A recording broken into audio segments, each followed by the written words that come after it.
તો ચલો ફાઇનલી મિત્રો તમે જોઈ શકો છો અત્યારે મેં ધાંધલપુરથી કોવડા આજે રવિવાર છે તો માતાજીના દર્શન કરવા મેલડીમાના દર્શન કરવા આવી ગયા છીએ।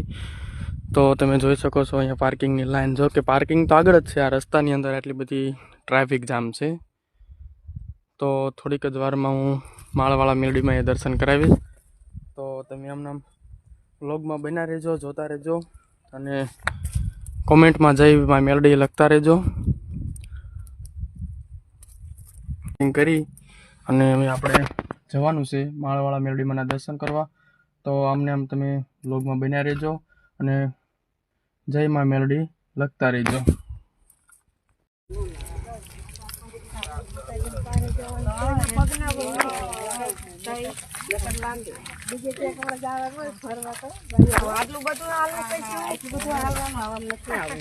તો ફાઇનલી મિત્રો મેં અત્યારે